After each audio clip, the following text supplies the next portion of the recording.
Hoje, o IA Trendcast recebe Kizzy Terra, que é referência quando o assunto é inteligência artificial, ética, educação tecnológica no Brasil.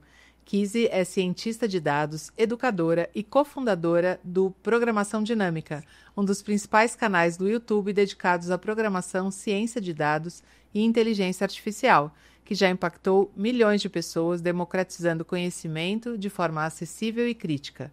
Engenheira de computação pelo Instituto Militar de Engenharia, mestre em matemática aplicada pela FGV e doutoranda em tecnologias da inteligência e design digital na PUC, Kizzy une rigor técnico, visão humanista e compromisso social. Ela foi reconhecida como uma das maiores cientistas de dados do Brasil. Já esteve no Brasil Forum UK em Oxford, ao lado de ministros do STF e executivos das Big Techs. Aqui no IA Trendcast vamos falar sobre a IA além do hype, a ética algorítmica, o futuro do trabalho e, é claro, sobre os bastidores de uma criadora que traduz temas complexos em debates que realmente fazem a diferença na vida das pessoas. Obrigada, Kizzy, por ter vindo ao IA Trendcast. Obrigada, eu que agradeço. Estou muito feliz com esse convite e animada para a nossa conversa. Muito bom, vamos lá. Antes de a gente continuar esse papo, quero agradecer a Pima Brindes, que apoia o nosso videocast e acredita na importância de trazer discussões como essa para vocês. Quer conhecer mais? Aponte a câmera do seu celular para o QR Code aqui na tela e conheça o trabalho da Pima. Obrigada, Pima Brindes, pelo apoio. Bom, eu já estava aqui te entrevistando antes de começar e eu quero que você conte um pouco sobre essa sua trajetória em engenharia, matemática aplicada, ciência de dados, um pouco do que você me falou sobre o IME, como você fez essas escolhas, como que foi sair desses contextos, IME para GV, PUC, como é que você vê tudo isso? Muito bom. Bom, eu sou gaúcha, né? Tenho 33 anos, nasci em Porto Alegre e fiquei em Porto Alegre até os meus 17 anos. Então, a matemática, ela entrou na minha vida por afinidade mesmo. Então, eu sempre gostei e tive facilidade com a matemática da escola. E por isso, eu acho, nesse período escolar, também era incentivada a estudar mais. E, eventualmente, também surgiam aquelas perguntas ali pelo 8º, 9º ano, né? O que a gente vai fazer? O que você vai ser? E, por incrível que pareça, no início eu respondia direito. Eu tinha essa sensação de que eu iria fazer direito. Mas, conforme o tempo foi passando, ali no último ano do Fundamental, eu decidi fazer o concurso do Colégio Militar de Porto Alegre. E fui, assim, estudei bastante ao longo daquele ano. Na verdade, decidi um ano antes, mas me preparei durante o último ano do Fundamental para esse concurso, que acho que tiveram, sei lá, umas 500 crianças, né? 500 adolescentes que participaram do concurso. Eram 10 vagas para o ensino médio, porque eu não sou filha de militar. Normalmente, no Colégio Militar, tem vagas para filhos de militares e vagas para civis que podem tentar entrar no concurso. E aí eu consegui, eu me dediquei bastante e passei em 3º lugar nesse concurso. Isso foi bem relevante para mim, assim, acho que parte da minha autoestima, uma boa parte da minha autoestima se construiu primeiro a partir desse momento e dessas recompensas que eu fui tendo conforme eu entendi que eu era boa, que eu conseguia estudar, eu fui me desenvolvendo, porque como uma menina negra no Rio Grande do Sul, a minha autoestima, enfim, em relação à minha beleza, ela veio bem mais tarde, eu não me via nesse lugar, mas saber que eu era uma boa aluna, que eu me destacava na escola e que eu conseguia alcançar conquistas com o meu próprio esforço, foi me dando força. E esse concurso foi um exemplo, né? Esse 3º lugar, assim, me marcou bastante e me deu essa sensação de que eu realmente conseguia fazer conquistas difíceis, ainda que as pessoas achassem que não, ou enfim, qualquer dúvida que eu tivesse sobre mim. Ali eu comecei a consolidar mais essa decisão. Então, comecei lá no 1º ano do ensino médio e já no final do 1º ano do ensino médio eu descobri a existência dessas escolas militares. Eu tinha ouvido falar que alguns gaúchos tinham conseguido passar, na verdade, no ITA, que é o Instituto Tecnológico da Aeronáutica. E o IME é, na verdade, o pai do ITA, porque ele veio antes, né? Uhum. A gente brinca com isso, tem essa rixa informal, assim, mas o IME veio antes e o ITA ele surgiu a partir do IME. E eu descobri, então, esse vestibular e falei, acho que essa vai ser a minha próxima tentativa de algo ali difícil, mas que eu vou tentar fazer. Foi bem desafiador, eu estudei por 2 anos, o 2º e o 3º ano do ensino médio, focada nisso. as apostas eram baixas, assim. Até os meus próprios professores do colégio militar, que me tinham como boa aluna, entendiam que era algo um pouco além, talvez, um passo um pouco a mais, porque de fato... Mas você era bem determinada, você deve ser bem determinada sim, até hoje. Eu sempre fui, mas é que de fato eu acho que eles viram também muitos alunos bons tentarem um desafio desse tamanho e não conseguiriam. Eu entendo esse histórico, né? Acho que até meus pais também ficavam assim, naquele momento, hoje entendo mais do que naquela época, mas eles tinham essa sensação de, nossa, ela tá botando tanto esforço e tanta expectativa, será que não vem uma grande frustração? Eles tentavam me proteger um pouco disso, mas eu até me ofendia quando alguém cogitava possibilidades, eu não consegui. E, de fato, eu consegui. Passei nas últimas colocações, diferente do outro concurso, eu passei nas últimas no IME, mas isso não fez nenhuma diferença. Não muda nada. Exatamente. E foi muito feliz, então com 17 anos eu fui para o Rio de Janeiro. Estudei, fiz os 5 anos como militar. Tive oportunidades que eu não teria, então eu fiz um intercâmbio na Academia Militar dos Estados Unidos de 6 meses.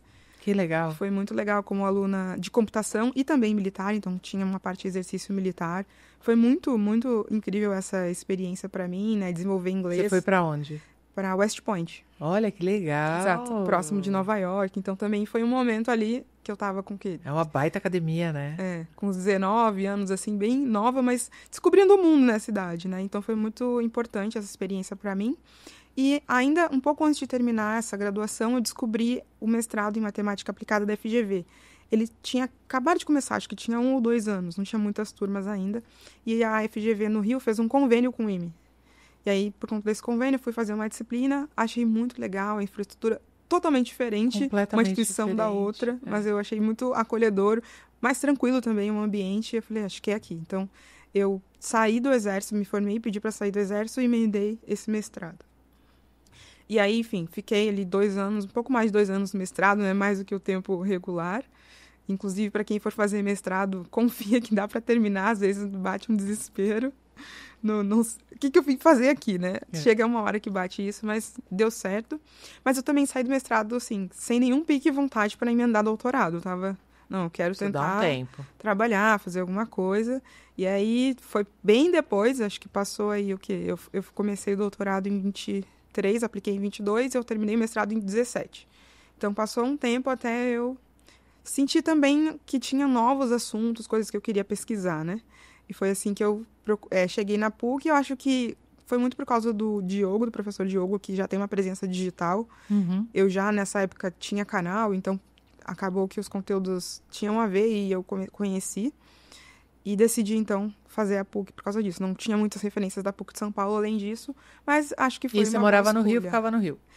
Eu fiquei 6 meses nos Estados Unidos também, em 22, acompanhando meu marido, que na época ele estava fazendo um estágio na Meta. E foi nessa época que eu conheci a PUC. Mas até então, até 22, de 2010 a 2022, eu fiquei no Rio. 12 anos. E o canal veio na pandemia? O canal veio um pouco antes da pandemia. Pouco antes da pandemia. Na verdade, assim, o canal ele surgiu só com o Alisson, que é meu marido e sócio, antes focado em Python, em 2017. Só que aí em 2018 a gente faz essa migração para olhar mais para a parte de dados também. E é quando eu entro. Porque antes ele era um hobby dele, eu ficava ali, me envolvia, dava pitaco. A gente tem uma formação parecida, então muitas vezes a gente acaba conversando sobre o que a gente faz, trabalha e tal. Então eu fui me envolvendo aos poucos, mas existiu esse momento que a gente decidiu que eu ia entrar. Aí mudou de nome, virou programação dinâmica mesmo. E foi quando a gente entendeu que aquilo também poderia ser uma vertente profissional mesmo, não só um hobby, né? Então isso foi em 2018. E até a pandemia, então, teve uns 2 anos. Na pandemia, o canal cresceu bastante, porque todas as pessoas estavam em casa e todo mundo começou a consumir muito mais também, conteúdos, enfim. Então, foi um ponto de virada ali também, em 2020. A gente produzia muito nessa época. Muito bom. E o Programação Dinâmica é um dos maiores canais de ciência de dados e IA hoje no YouTube, né? Você já está nessa jornada há um tempão. Como é que vocês transformam esse conteúdo tão difícil em acessível? Eu entendo que para vocês deve ser super fácil, né? Mas aí você pega no nosso curso, por exemplo, onde tem pessoas de diferentes formações, como eu, de humanas, gente de artes, né? Tem. Como é que você consegue traduzir tão bem, vocês dois, né? Que você sempre é o seu parceirão ali de tudo, vocês traduzem tão bem isso para qualquer pessoa, né? Qualquer idade. Sim. Como que é o processo de escolha e criativo de vocês? Olha, eu acho que tem muito do nosso olhar mesmo, observador. Então, as escolhas dos conteúdos têm a ver com o que a gente está pensando no momento, observando em volta, entendendo que, às vezes, também do que são as dúvidas das pessoas que estão próximas a gente, ou das pessoas que estão em momentos anteriores da carreira, do que a gente já passou, quais podem ser as dificuldades. Então, nesse momento, por exemplo, a gente faz bastante conteúdo sobre inteligência artificial, faz discussões sobre isso, às vezes sobre o futuro do trabalho, porque essas são as angústias, né, atuais. Mas o processo de criação e de elaboração até dessa didática, como você falou, tem algo de natural, mas eu acho que, pelo menos, aí falar bem mais de mim, eu gosto muito desse processo do aprendizado. Tanto de eu aprender como de ver alguém nesse processo. Mas eu tenho uma forma de observar esse meu processo que ele é muito detalhista. Então, eu consigo meio que entender como que eu estava antes de ter aquele conhecimento e a ponte que me fez chegar do não saber para o saber. Sim. E é olhando para esse processo que eu falo, não, mas acho que foi isso aqui que virou minha chave. Então, é isso aqui que eu tenho que botar no vídeo. É esse exatamente o que... Porque é isso, às vezes você lê um conteúdo, lê um livro, assiste uma aula e aquilo parece que não clica, você ainda não está entendendo. Mas quando clica, algo aconteceu. Então, você saiu de um lugar que você estava e foi para outro. O que aconteceu aqui? E eu acho que eu fui aprendendo cada vez mais a conseguir olhar para esse espaço, sabe? Esse espaço desse desenvolvimento mesmo de aprendizado, e é isso que eu vou aprendendo a compartilhar. Então, hoje eu tenho facilidade, inclusive, em pegar algo que eu não sei, e daqui 2 dias fazer um vídeo sobre isso, porque eu vou me dedicar nesse processo, vou me aprofundar, e quando eu tiver aprendido, eu vou falar, eu estou pronta para contar isso para alguém. Porque eu fui fazendo isso repetidamente. E você dá aula também? Sim, agora, especificamente, eu saí da sala de aula, fiquei até maio, junho, e fiquei 1 ano e meio dando aula no primeiro ano da graduação do Intel, que é uma faculdade aqui em São Paulo. Foi uma experiência muito boa, mas que também estava me tomando bastante, né? E eu tenho que terminar esse doutorado. Então, eu falei, não, acho que agora eu preciso parar um pouco. Mas eu gosto muito, assim, da sala de aula tradicional também, além do conteúdo, né? Online. Eu dei aula para graduação também. Demanda. O que você aprendeu sobre o brasileiro nesses anos de canal? Sobre o brasileiro, bom... Tem um recorte, né? Porque acho que o público que eu chego é um público aí de 18 a 35 anos, em sua maioria. Infelizmente, ainda a maioria majoritária de homens. Acho que por exemplo, no YouTube, é 85, 15, 80, 20.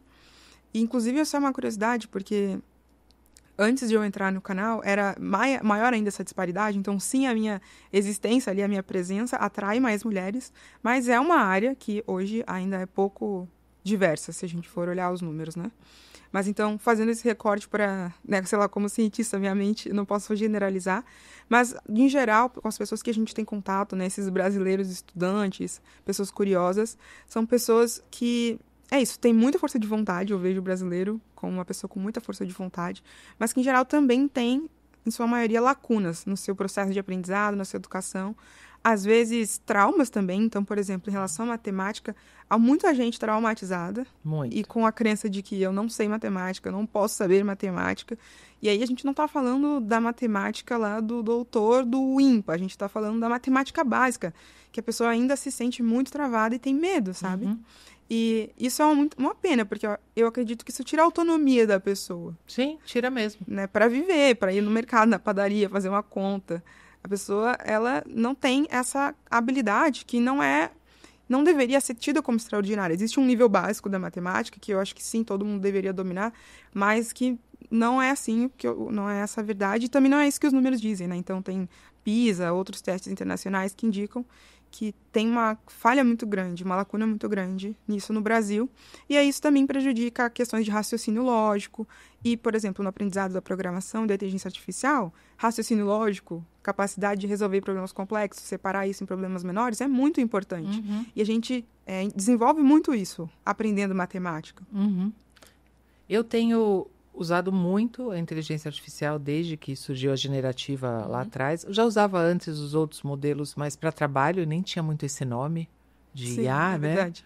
A gente usava tecnologia preditiva para audiência muito, né, na mídia.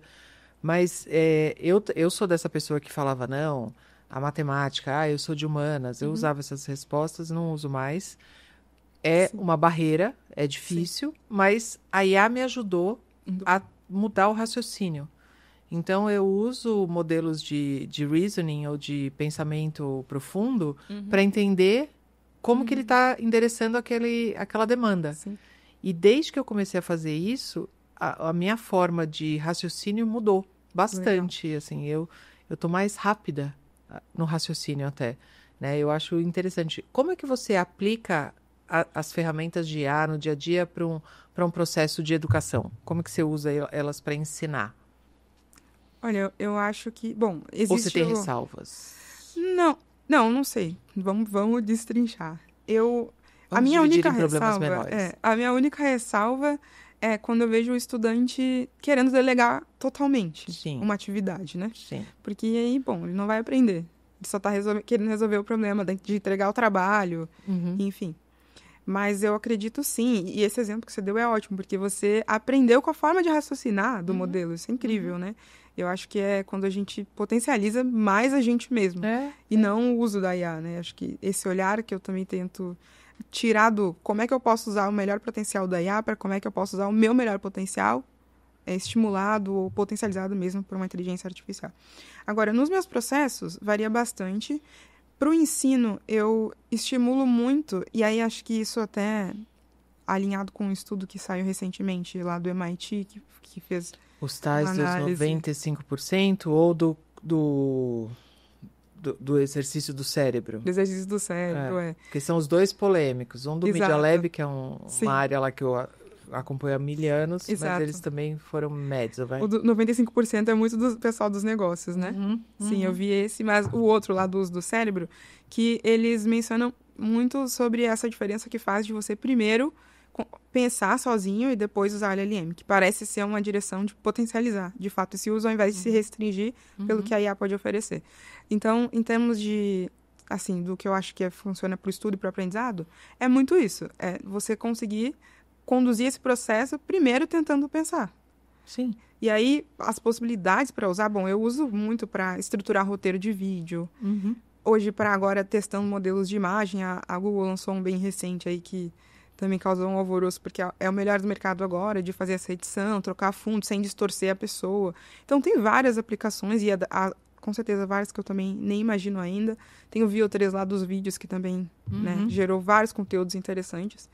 Então, eu gosto de usar bastante nessa parte de criação, estruturação de aulas também, pensar novos exercícios, práticas, quando eu dava aula, pensar metodologias ativas diferentes para trazer para a sala de aula, porque é isso, você dá um monte de aula e uma hora você também está envesado, saturado dos seus próprios hábitos, então me ajudava bastante a tentar sair, assim, pensar algo diferente. E geralmente o melhor resultado vem para mim da combinação mesmo, não é você pegar e copiar e colar, né? É você olhar, ter ideias e ir ali junto, chegando numa coisa. Porque até pro canal mesmo, se eu só chegar a pedir ideias genéricas, qualquer pessoa, qualquer canal vai poder fazer aquele vídeo. Mas eu tento preservar o que é a minha essência, reconhecer o que é a essência do canal. Então, esse olhar crítico para a tecnologia é algo que é importante. E aí, as ideias vão saindo nessa combinação. Eu acho que funciona bem. Você fez um vídeo recente do GPT-5, assim, o seu tom é sempre esse, né? Sempre bastante crítico, analítico. Você não entra no hype bem... Acho que eu nunca vi, né? Nenhum vídeo seu... Nunca vi você falando, uau, vamos lá, vamos adotar todo mundo. Na produção de conteúdo eu não costumo fazer isso, até porque eu já acho que tem bastante gente que faz. Já tem muita gente que faz. E acho que tem conteúdos bons nesse sentido, mas justamente eu encontrei, acho que a gente encontrou um pouco esse nicho também. A gente está posicionado nesse lugar de, vamos tentar pensar outras possibilidades, vamos refletir, vamos usar, a gente já está usando, mas como que a gente está usando? Qual que é o outro lado dessa coisa? Dessa tecnologia, né? Então, geralmente, realmente é essa abordagem. Eu dei palestra recente, acho que era a semana de profissões, para 2 colégios diferentes de adolescentes. E aí eu levei a IA, como usar a IA com pensamento crítico. Né? Tanto para marketing digital, como para jornalismo, como para a vida, como para a escola. E o que me chamou a atenção é que os meninos, de um modo geral, os jovens, eles não sabiam o uso correto da IA, né? E eles apenas escreva sobre a Revolução Industrial. X, pode ser qualquer Sim. coisa. Aí eu expliquei e falei, não, vocês têm que desenvolver pensamento crítico e tal. E não sabiam, não sabiam nem o que era o pensamento crítico. E depois eu fiz um material, acabei mandando para eles, fazendo Legal. checklist e tal. Você como educadora, como professora especialista, você não acha que já deu a hora da gente mudar o sistema de ensino brasileiro, assim, para ensinar coisas mais aprofundadas como pensamento crítico, desenvolvimento de Sim. narrativa, coisas que nos Estados Unidos tem, né? Uhum. Na China tem, Sim. e aqui não tem, né? Com certeza.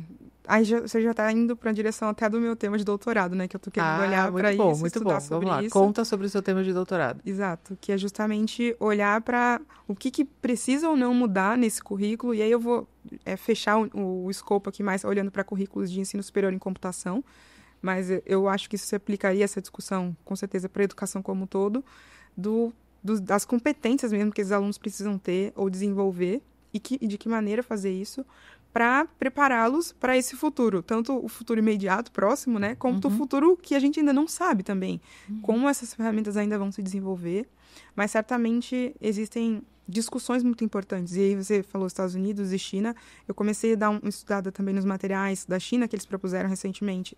Começou a valer, acho que nesse mês ou mês passado, uma mudança no currículo, e eles repensaram as competências mesmo, as habilidades, desde a educação infantil. Sim. E quando você olha para isso, eles não começam, né, falando, essa criança tem que usar o GPT. Não é isso, ou o DeepSeek que seja, né? O DeepSeek. Mas assim, é muito mais na discussão de pensar a ética nesse contexto, conseguir entender o que é humano, o que é máquina, diferenciar essas questões. Né? Entender mesmo onde que aquele ser, onde que ele se encontra em relação a essa ferramenta, para mais para frente, talvez ali no ensino médio, ir para uma coisa mais ativa, programação, desenvolvimento, utilização. Então, acho que sim, a gente precisa, esse exemplo que você deu é muito pertinente, porque esses estudantes, em geral, estão usando até para fazer trabalhos na escola, né? Estão usando, mas gente. não tem nenhum discernimento.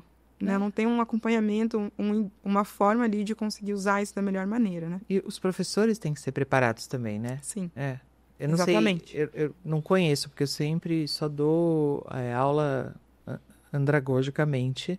E dei aula na graduação por um tempo. Sim. Mas já faz muito tempo. Mas assim, não sei se os professores passam por reciclagem, se isso depende de alguma avaliação do MEC. Eu realmente não sei como que é isso, mas eu acho que está na hora de mudar alguma coisa. Eu acho que tem essa questão, principalmente no ensino público no Brasil, de professores bem sobrecarregados e ficam angustiados também com todas essas demandas, né? No ensino privado, eu acho que aí cada rede faz do seu jeito.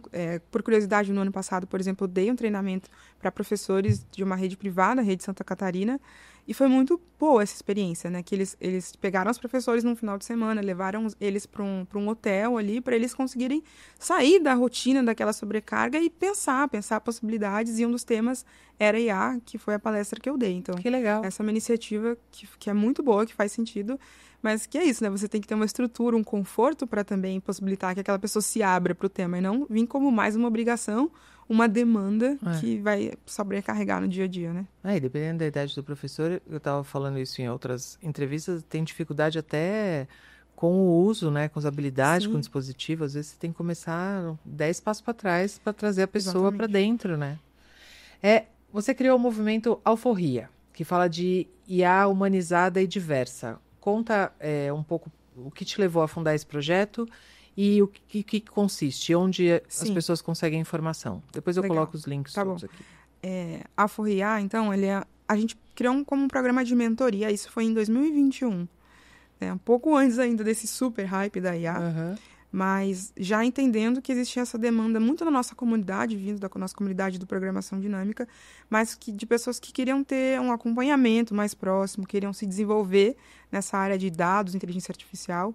Ainda, naquele momento, acho que era um pouco ainda mais preditiva do que generativa, mas a gente já talvez estava entendendo que usar o nome inteligência artificial iria englobar mais dali para frente, né? Então, a gente fez 2 turmas. Agora, a gente não tem nenhuma turma aberta, mas a gente abriu 2 turmas depois de um tempo. Abriu uma, depois de um ano, abriu mais uma, para acompanhar pessoas. E aí, acho que o público, em geral, eram pessoas que... a maioria já tinha ensino superior, alguns em áreas correlatas à tecnologia, engenharia, física, matemática, mas que estavam querendo esse suporte para entrar mesmo nessa área de dados e inteligência artificial no mercado de trabalho. E aí a gente entendia que a gente podia contribuir com um olhar de carreira mesmo, de mercado, mas também trazendo para esses profissionais essa ideia que a gente tem do senso crítico, de entender a inteligência artificial, de entender que ela precisa ser humanizada na medida que ela não deve causar prejuízos a nós humanos e a forma como a gente utiliza ela. Então foi uma experiência bem positiva, assim. De fato, várias pessoas entraram no mercado, hoje, sei lá, são cientistas de dados, se desenvolveram nesse sentido. Outros acabaram decidindo continuar numa carreira acadêmica, ir para doutorados, mas eram trocas importantes e a gente também quis criar uma comunidade ali pensando muito em diversidade. Então, a gente também criou programa de bolsas para pessoas pretas, bolsas de 25% a 100%, e procurou também equilibrar essa distribuição por etnia ali dentro do grupo, para criar esse espaço mesmo seguro e que refletisse um pouco mais a população brasileira. Muito bom, muito bom. Quando a gente fala de ética, viés, discriminação, acessibilidade, discriminação algorítmica, qual é o ponto de partida que você acha que tem que ter dentro de empresa, da academia, de governo? Como é que a gente endereça esse tipo de coisa? Ok, eu acho que o ponto de partida é enfrentar uma crença que às vezes se tem dentro do mercado, na área de tecnologia, principalmente quando esses assuntos estão ditos como separados, né, que é a ideia de que a tecnologia ela é neutra. Eu acho que isso é uma crença que ela precisa ser quebrada. Porque ela, e aí quando a gente pensa nas ferramentas, né, de IA e a generativa, que são as mais atuais, elas são criadas por pessoas, por empresas que tomam decisões e que têm seus objetivos. E aí, não é, antes de chegar na parte de questionar se o objetivo é justo, é válido ou não, só por isso ela já não é neutra, a tecnologia. Porque ela está servindo a algum propósito que não é exatamente o que talvez você espere. Não é fazer necessariamente o bem maior, o bem comum. Não é. Pode ser, mas não necessariamente é. E a gente só vai descobrir se a gente eliminar essa crença e for de fato entender. Não, mas eu estou usando essa ferramenta de que empresa, qual o objetivo dessa empresa? Essa empresa trabalha com transparência ou não? Então, eu acho que começar daí é uma boa discussão e, claro, trazendo exemplos concretos, mesmo dos vieses que a gente costuma se deparar já na utilização das ferramentas, né? Então, se você pedir para gerar pessoas, geralmente são pessoas de um determinado tipo específico, né? Pessoas brancas, pessoas padrão, inclusive as pessoas com deficiência, eu vi reclamando muito disso, né? Não tem ninguém com deficiência, não existe, exatamente. Então, já é uma exclusão sistemática de um grupo. Isso é um viés discriminatório evidente, né? Não tem negro, não tem oriental, não tem. Se você não pede, não vem. E quando tem, são traços, né? Os traços ainda ficam um pouco distorcidos, né? Ainda influenciados por essa colonização aí europeia, enfim. Tem uma cara de, sei lá, às vezes mexicano, parece qualquer coisa. É bem, bem complicado.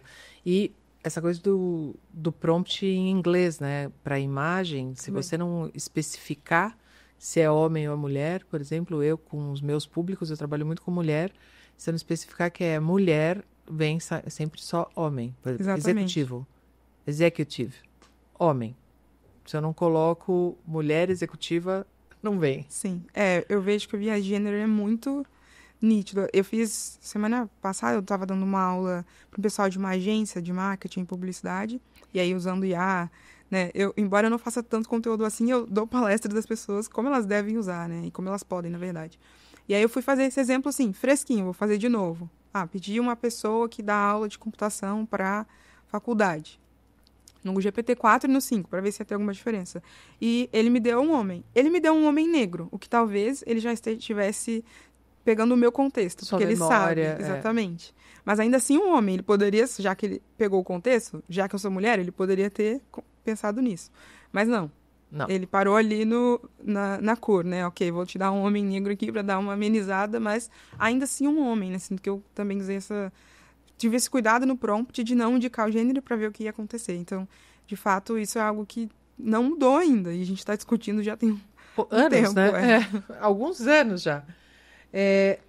Seus vídeos recentes trazem reflexões sobre emprego, concurso, novos requisitos para cientistas de dados.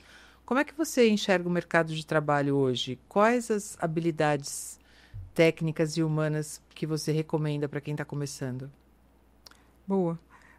Eu acho que o mercado ele tá bem desafiador, né? Principalmente, acho que para todo mundo, mas para quem está começando. Toda a área. Tá um surto. Exato, tá bem difícil, né? Tem essa influência da inteligência artificial, tem essa discussão lá que você falou do estudo dos 95%, né? Vamos discutir então agora se de fato faz sentido botar a IA em tudo, que já era uma coisa meio óbvia, talvez, né? Talvez, não vai adiantar sair... Para mim, eu nem... Exato. Eu discuti o sexo dos anjos daquele Exatamente. estudo. Não faz tanto sentido. Já não fazia sentido, mas ok. Também é bom que exista o estudo para, pelo menos, alguém dizer, gente, não tá dando certo, caso alguém tivesse na dúvida, né? Mas então, pensando nesse mercado, eu acho que o desafio está sendo, e aí pela comunidade eu vejo isso, as pessoas mais jovens, elas estão com muito medo, muita ansiedade, uma sensação também de que ficou mais difícil, porque agora uma IA já sabe mais do que ela, de partida. Eu sinto que as pessoas ficam um pouco ameaçadas por isso. Então, antes, quando eu ia ensinar programação, ciência de dados, ali sem a IA, a pessoa se sentia estimulada a aprender a fazer um modelo preditivo, por exemplo. Só que agora, se ela pedir para a IA vai fazer por ela. Então, fica essa sensação de que não compensa. Talvez não compense eu tentar, eu furar essa barreira. E aí eu acho que a questão, né, de renda influencia muito, porque quando a pessoa está ali, primeira da família, tentando, né, ascender, ter uma mobilidade social, ainda fica mais essa sensação de que agora eu tenho que furar uma barreira maior. Então, eu acho que uma das principais forças que você precisa desenvolver é essa resiliência, essa esperança mesmo, de acreditar, porque... O que você faz quando pega uma pessoa, numa situação exatamente como essa? Desenvolve um modelo preditivo para mim. Aqui eu tenho essas planilhas, eu tenho esses conteúdos, eu preciso de um modelo que me ajude a prever mais vendas, por exemplo. Aí ela vai fazer. Como é que você traz esse desafio para a pessoa se desenvolver criando coisas? Sim. E não só faça um modelo preditivo. Eu acho que eu vou muito pela habilidade de discutir mesmo, assim, da pessoa entender que se ela não se desenvolver, não tem muita opção. De fato, as chances não são tão boas. Precisamos reconhecer isso. Mas sem você se colocar nesse desafio de aprendizado, aí não vai dar. Difícil. Se você é herdeiro, talvez sua vida está resolvida. Mas se você não é, fica mais difícil. Mas eu acho que, assim, conversando com estudantes, é muito esse incentivo da pessoa entender que existe valor em ela ser mais inteligente, em ela aprender por aprender, sabe? A gente tirar também essa questão da utilidade sempre vou usar isso para quê daqui 5 minutos. Você não sabe, verdade, né? A gente tem essa visão muito utilitarista também, que acho que limita o aprendizado. Que você conhece, que você que é especialista, isso é só aqui no Brasil ou é uma visão utilitarista da educação no mundo? Então, eu sinto que no Brasil é um pouco mais forte. Eu acho que, por exemplo, nos Estados Unidos há um pouco também essa visão bem visada para mercado e aplicações. Mas China, por exemplo, já não tem tanto. E, inclusive, eu estava pensando sobre isso porque, conversando com um pesquisador chinês lá na Microsoft, na China, que estive lá no final do ano passado, ele ficou impressionado com essa coisa, quando estava conversando sobre isso, de que aqui no Brasil tinha esse desestímulo ao estudo. De que, às vezes, sei lá, o sonho da pessoa agora é ser TikToker, alguma coisa que não passa por esse estudo. E ele ficou muito chocado. E aí, ali, para mim, ficou bem evidente essa diferença cultural. Ele estava contando que lá é muito comum eles terem umas brincadeiras das crianças e adolescentes de ficar tentando decorar enormes quantidades de coisas, porque isso mostra que a pessoa se desenvolveu, que ela, né, mais sabe ali, aprendeu mais coisas que os outros. Então, de fato, eu acho que tem uma questão cultural. Mas talvez, não sei se é uma coisa de Ocidente, eu não me aprofundei nisso, mas de fato eu acho que no nosso contexto do Brasil existe muito, acho que por uma realidade também que a gente tem de escassez muito grande para várias pessoas da população, então vale mais você, cara, o que vai me dar dinheiro, o que vai resolver o meu problema de hoje, né? A gente acaba tendo essa realidade. É verdade. E acho que isso para os dois lados, né? Tanto para humanas quanto para exatas. Né? Para que eu vou aprender humanas? Não vou usar. Para que eu vou aprender exatas? Não vou usar. Ou não gosto, não quero. Né? Aí também falando, uma coisa que você falou agora há pouco sobre gerações e jovens e futuro do trabalho. Que conselho você daria para os jovens olhando para o futuro do trabalho? Boa. Eu daria o conselho de não abrir mão do que eu acho que são as competências mais humanas que a gente tem, esse olhar, desenvolver esse pensamento crítico, ler livros, por exemplo, é algo que geracionalmente tem uma diferença. Então, também, pela experiência dando aula na faculdade, né, para alunos ali de, sei lá, 18, 19 anos, eu tenho 33, não é tão longe, mas a indisposição deles para a leitura é muito maior do que a da minha geração. Há uma resistência, né? Exatamente. E porque eles também estão inseridos no mundo que tem vídeo sobre quase tudo, e vídeo é mais gostoso de assistir do que ler, mas eu tinha também essa discussão, e eu acho que é difícil, às vezes é também querer dar um ponta de faca, mas eu acredito que, né, pessoas, jovens, estudantes, que tenham, que preservem algumas dessas características e habilidades, vão acabar sendo mais completos no futuro. E a gente vê, né, que, em geral, famílias mais elitizadas e até dos donos das big techs, eles, por mais que desenvolvam todas as tecnologias, costumam tentar preservar para os seus filhos essas competências, essas habilidades. Não deixa usar celular, não vai usar rede social. A gente ouve deles falarem sobre filho e paternidade é não usar, né? Exatamente. Então, existe ali uma preocupação de uma proteção. E eu acho que o conselho que eu daria era de tentar ir um pouco contra essa maré geracional, assim, você está olhando para o lado e está todo mundo da sua idade assistindo o TikTok, fazendo coisas relacionadas a isso. Mas se você conseguir entender que vai ser uma vantagem para você tirar meia hora do TikTok e ler um livro, e no longo prazo isso vai fazer muita diferença, no meu ponto de vista. Não, se vai. Você esteve recentemente no Brasil Forum UK, em Oxford, ao lado do ministro Barroso e de executivos de Big Techs, discutindo regulação de IA. Qual foi a sua principal mensagem no palco e o que você tirou de aprendizado da sua participação e de conhecimento que você pode compartilhar com a gente? Boa pergunta. Acho que a minha principal mensagem foi de entender que eu acho que podem existir, sim, caminhos para uma regulação que faça sentido, porque também não regular totalmente pode ameaçar mesmo os direitos de várias comunidades. Então, a gente está falando, por exemplo, sobre viés discriminatórios.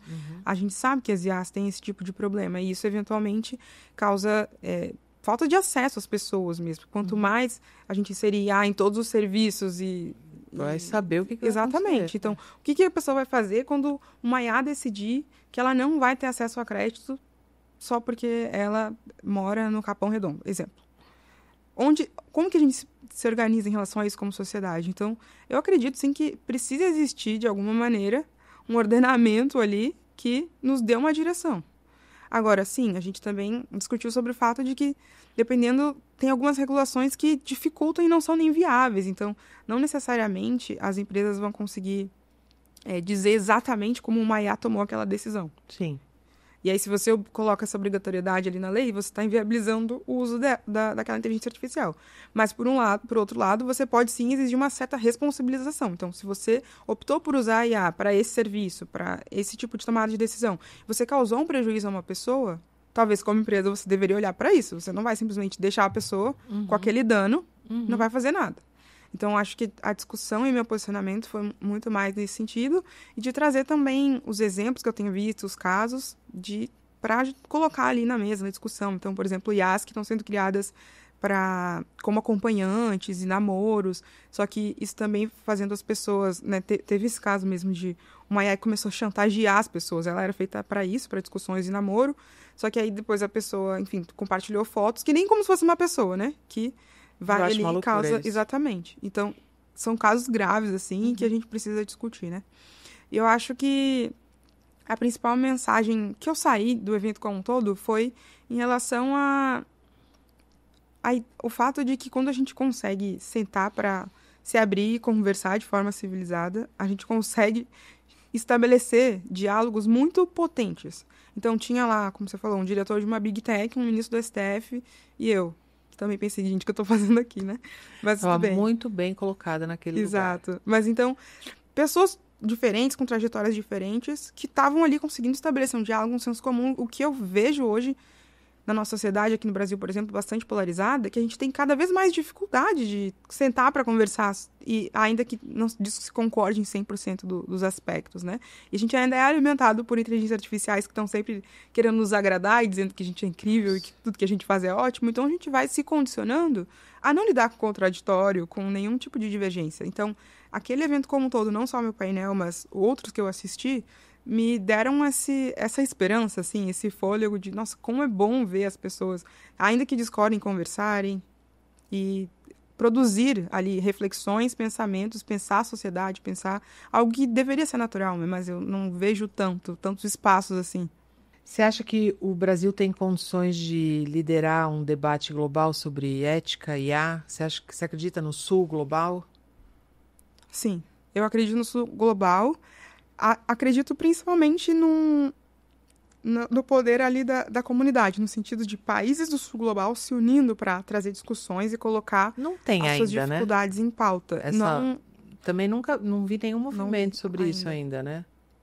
Eu acho que tem, assim, por exemplo, a Fundação Mozilla, uma fundação que apoia muito, né, projetos, mas acho que institucionalmente, assim, como estados mesmo, ainda não vi algo nesse sentido, mas acredito nessa importância desse movimento acontecer, sim.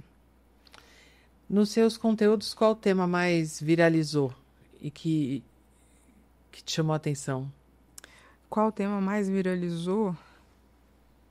Olha, eu acho que, por incrível que pareça, são conteúdos sobre competências da área de dados, assim, o que você tem que estudar para se tornar esse profissional.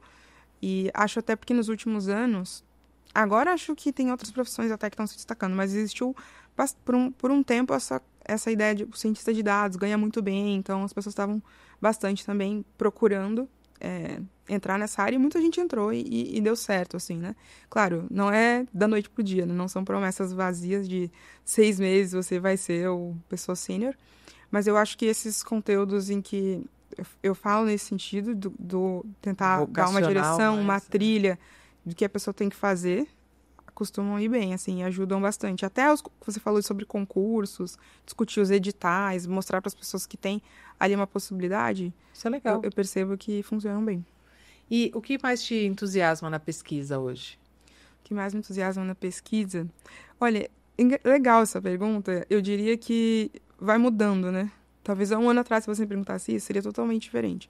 Mas o que está mais me entusiasmando agora é de fato, eu estou vendo esse valor em eu isolar o meu tempo da minha vida para poder pensar, para poder tentar aprofundar num conhecimento, né, esticar ali o estado da arte de alguma área e dar uma contribuição. Eu acho que isso é o que mais me entusiasma. Eu entender que, nossa, se eu me debruçar aqui, se eu ler, se eu dialogar com outros autores, com outras pessoas, eu vou dar uma contribuição para avançar um pouco nessa direção que eu acredito que é a que pode ajudar, a que pode fazer sentido. Então, no sentido, será que eu posso dar uma contribuição que vai impactar o futuro da educação no Brasil? Nossa, isso me entusiasma muito. E eu falei essa questão do tempo porque é um desafio do nosso tempo. Sim. A gente está sempre distraído, olhando para alguma coisa. E eu tenho começado a apreciar cada vez mais, encontrar esses espaços e eu acho que até vai se tornando um privilégio com o tempo. Você, de fato, poder pegar um tempo da sua rotina, parar para pensar, sabe? Ter esse ofício de pensar, de avançar e entendendo que só não, né? Mas você se debruçando dessa maneira, você pode construir novas possibilidades. Isso para mim é bem encantador, assim. Pode ser até uma visão romantizada, mas não é, acho assim. Acho que vai fazer cada vez mais sentido e ser cada vez mais necessário nos mundos de hoje e futuros, né? Uma coisa que eu abri mão há muito tempo já, há alguns anos, eu não me incomodo mais com o WhatsApp. Nossa, faz muita diferença. Faz muita diferença. Assim, tem dias, claro, que me dá ai meu Deus, quanta mensagem, o que eu vou fazer? Mas assim, tipo, prioridades. Sinto muito se não deu para responder. Não deu, gente, olha, o amor continua o mesmo. Sim. Porque as pessoas pegaram uma mania agora que assim, eu te mando um e-mail e mando um WhatsApp avisando que eu mandei o e-mail. Sim. Aí eu te mando um WhatsApp no grupo, aí manda no privado para avisar que... Olha o grupo. Pô, meu, sabe, assim, só cria mais volume. E assim, e chega uma hora que você tem que dar uma desligada mesmo. Sim. Qual o alerta vermelho que você gostaria que todos prestassem atenção ao usar inteligência artificial?